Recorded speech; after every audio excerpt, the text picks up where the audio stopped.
Alejandro Montalvo. I'm about to talk to my guardian advocate as far as my treatment because they are continuously persisting to try to start me on a new medication that could only put me in harm's way. And today, when they administered my medications, they didn't tell me the way the pills were completely shaped around and differently changed.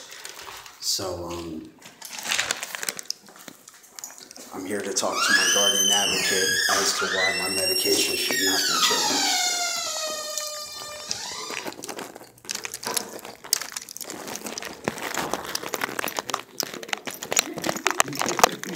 Good to see you, ma'am.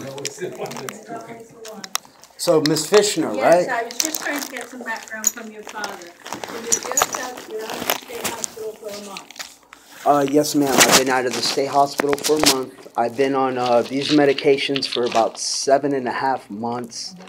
I've been doing really well on them. I'm staying productive. I'm 2 years clean, sober, drug-free. I do haircuts for the homeless downtown every Wednesday. I attend NA meetings every Friday nights. Saturday nights, I may go do a little cardio dancing for a little while. But I'm doing well on the medications that I'm taking today. And you're taking them without anybody supervising you? No, yeah, I take them. Well, they come to my house every day, and they make sure that I'm taking the Okay, and medications. then you're living with your father I presently? live with my mother and my father. Okay, okay. Are you working? Right now, I'm in the process of trying to find some work, possibly at my dream job at Walmart or something like that. Maybe something part-time to pick up. But I do my music, I do my funny videos, exercise, meditation. I'm a creative writer, aspiring pro wrestler, and things like that. What were your diagnoses at the state hospital? Well, the diagnosis that they sent me here was schizoaffective and bipolar type 1. Okay, And alcohol that's severe. That's really a big umbrella that covers a lot of disorders. Yeah. So how long has this been going on? How old are you now? Well, I'm 32 years old. And Since the age of 13, 14, when you started experimenting with drugs. hold on, let me answer the questions. Okay. Okay? She's talking to me, not to you. You asked me to come. Because today I'm 2 years, I'm 2 years drug-free and clean. So, yeah, I do have a rough history of doing drugs and alcohol. That's why I do have treatment of NA meetings and things of that sort to stay well-rounded in my sobriety and in my recovery and everything that I'm doing. So when were you first diagnosed with a mental disorder? Well, I had an episode when I was about 19 years old. What happened? Huh? What happened? I got into playing a video game too much, and then I was drinking a lot, and I got off the drinking, and a buddy I was working with gave me an Adderall, and it clicked my brain into an episode. I was working at a burger joint where my general manager looked like Jim Gordon from Batman. He was the gay Jim Gordon. And I thought I was some kind of superhero, and I was in the game for too much. And then all of a sudden, where I live at, like thousands of birds came near me, like I saw something out of an Alfred Hitchcock film So at you were University. hallucinating. I wouldn't say I was hallucinating. Well, I guess I was it was kind of in an episode. Yeah, my dad's saying I was, thought he thought I was Spider-Man. So that's when you were first vapor active? Yeah, I was running through traffic on University Boulevard, and then eventually the cops came, and they brought me here.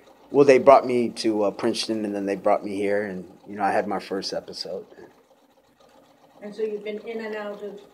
Well, most of my Baker acts here are drug and alcohol related. So, I really do appreciate you to have the time No, I to understand. understand. And as I was explaining to your father, I have not had any paperwork on you at all yet.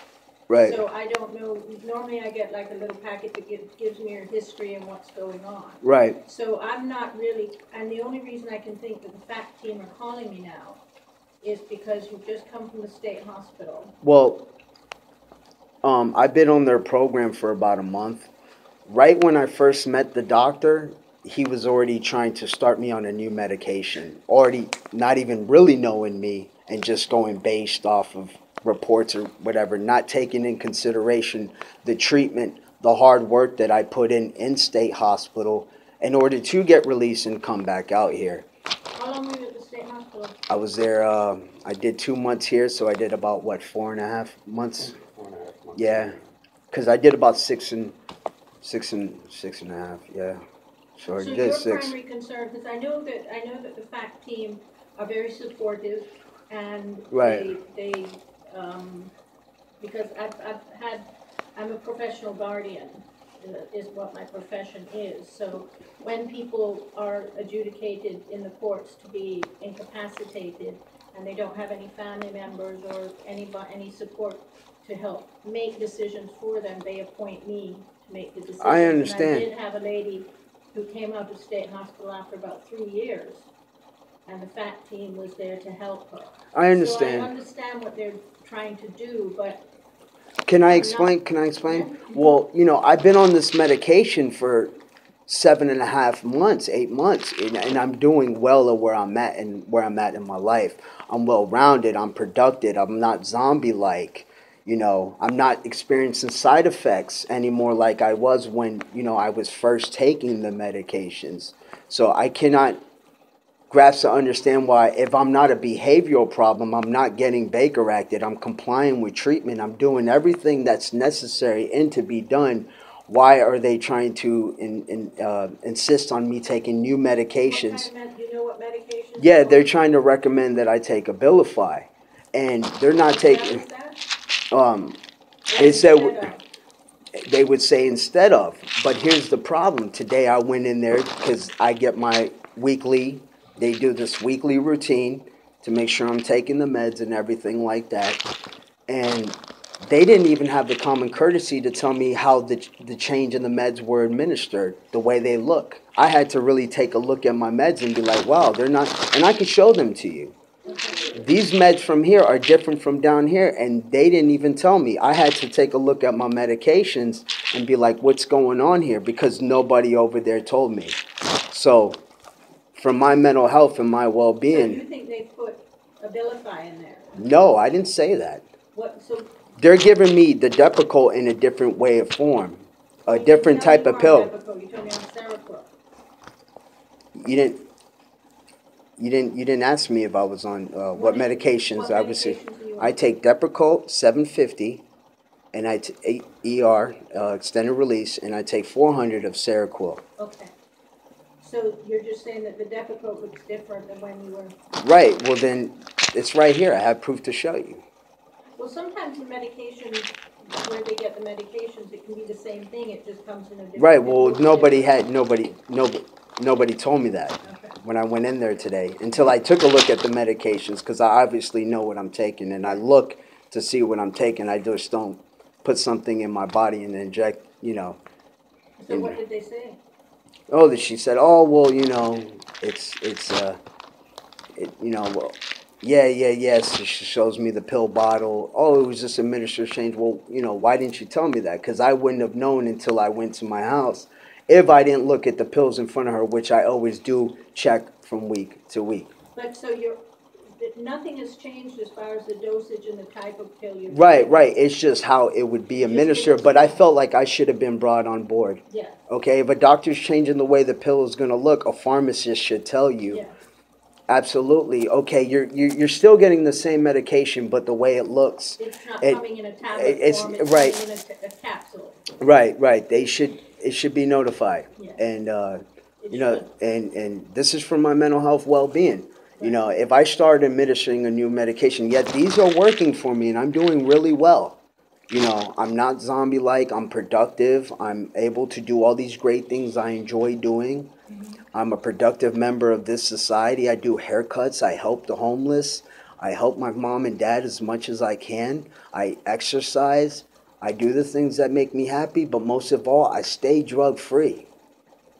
And, I don't want to ruin anything that's going on in my life, by, trying a new drug that could put me in harm's way. Right. Me and my dad, the doctor sat there with us the other day. We went home, we went and we looked at the side effects and everything. What could possibly happen? And I don't want to go through that again because I had to go through certain side effects when I started taking these medications in the beginning. And now I'm at a stable level because the medications already take 4 to 8 weeks to even stabilize in your system to even work. So if these are working for me, then why switch the routine? And they're telling me, because I'm telling them I'm not a behavioral problem. I'm doing everything that I'm doing. I'm complying with the treatment. You guys are coming to my house every single day. Every time they come there, I'm either cutting somebody's hair, being productive, working on my music, exercising, or helping out my mom and dad around the house. And they can't really give me they try to give me some scientific reason for a new medication, but like they told me, because I've been on older medications where I've been over medicated under the care of these facilitators in this facility right here. They haven't over medicated me, not once, not twice, but I've been over medicated 3 times underneath the care of this facility. Right. I don't want to continuously be over medicated again. So do you think that you were over medicated when you left the state hospital? No, they were doing fine. The doctor was straight at the state hospital, was trying to already start me on a new medication within talking to him for 10 to 15 minutes, not even taking in consideration. I've been on these meds for quite some time and not knowing anything of what I've done and the hard work that I've been that I've been putting in for my mental health. That's why when you go to a state hospital, one of your classes is medication management, because you have to be assertive in your mental health treatment. You just can't be a doormat and just let somebody just, give you this and give you that. And that's why I'm explaining to you that I am doing well and I'm doing fine in my life and I'm doing everything that I need to do, and I am staying productive, because there is no miracle pill at the end of the day that says if we give you this, you're never going to get angry. You're never going to get a little sad, a little depressed. That's why you have to have coping skills. And they teach you that in state hospital.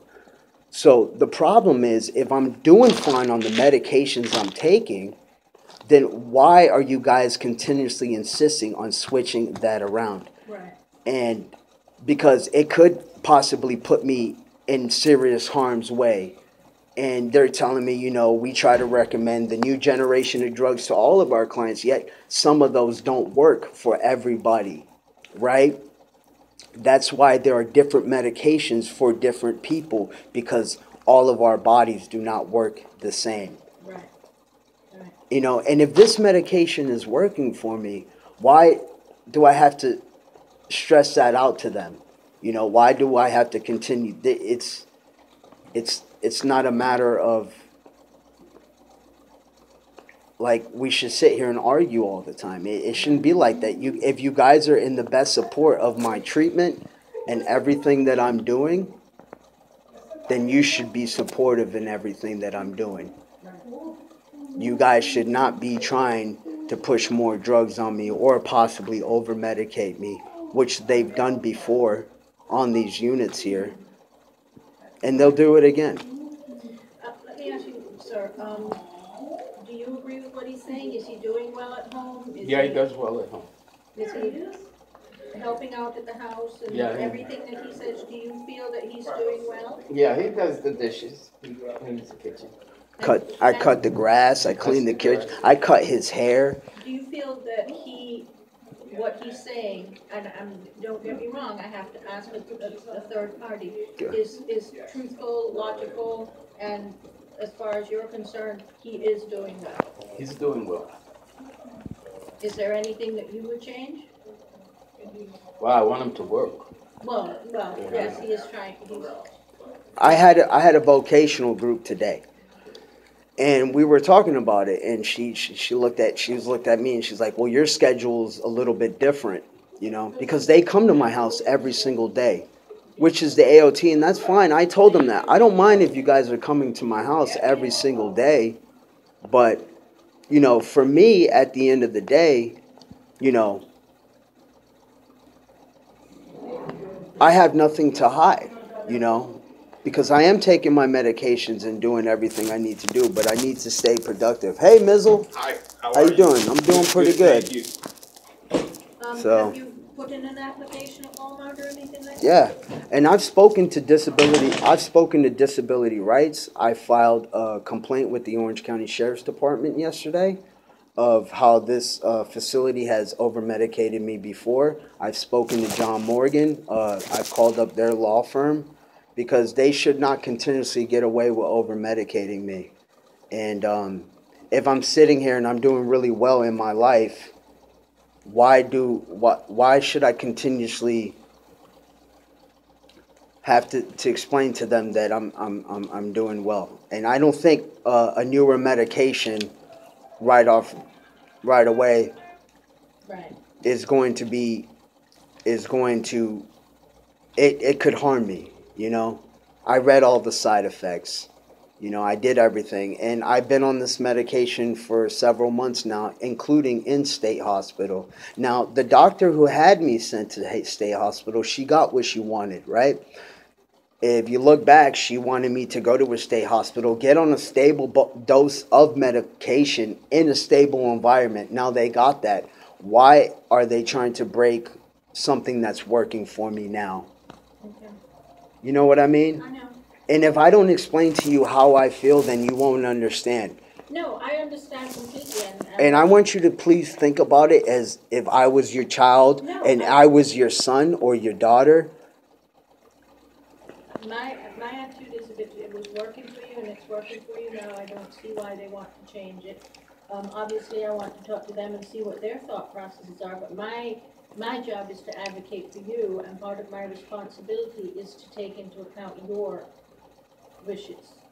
You know, So, and that's what they're telling me. But at the end of the day, if you are my guardian advocate, you know, my mental health at the end of the day, you know, rests in your hands. right, Because I had a previous guardian advocate who was my previous one when they took my old man as not my guardian advocate, and they overdosed me on Haldol, lithium, and Depakote and Seroquel all in one fell swoop, and over-medicated me on one of these units right here.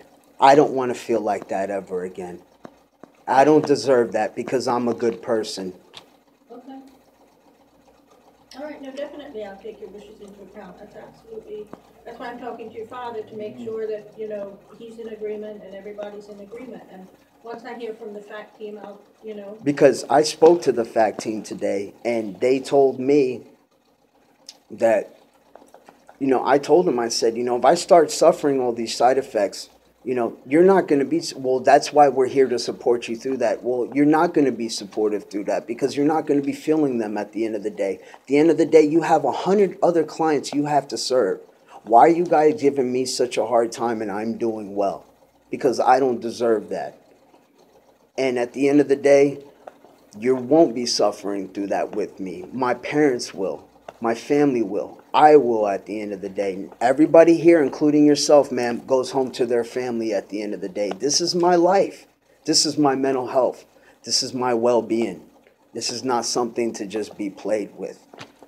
And I can't sit here and continuously argue with these doctors whose minds are already made up when I've already spoken to them. And I'm talking to him within 5 minutes of being at a state hospital, meeting him for the first time. And he's already trying to start me on a new medication. Not taking in consideration that, wow, you know, he's already on a stable dose of medications, which it takes months it takes up to 2 months, then at 3 months to get at a stable level because they teach you all this at state hospital.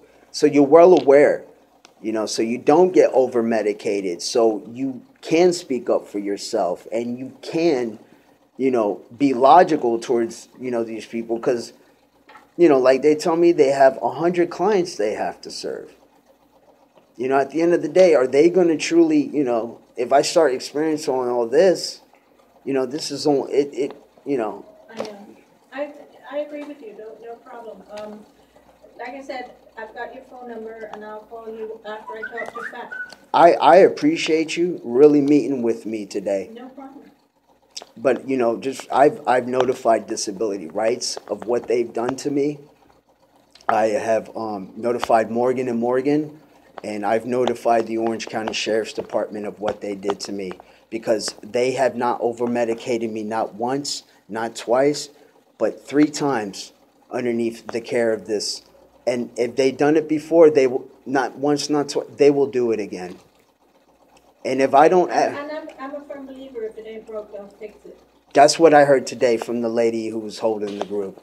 So what I'm saying, it seems to me that the Seroquel is, and the. Depakote. Depakote seem to be working for you, and I don't see, you know, and you're only a month out of the state hospital, so let's see how we keep. You know, going. I would understand if I was getting Baker acted, I was, a constant behavioral problem, you know, I was drinking or using drugs while, you know, you were, you know, or things of that sort. But I'm 2 years clean. I'm productive. I'm doing everything that I need to do. And I'm a great person in the society. And, you know, and they keep telling me like, oh, what if, you know, this and that. Like, there is no what if.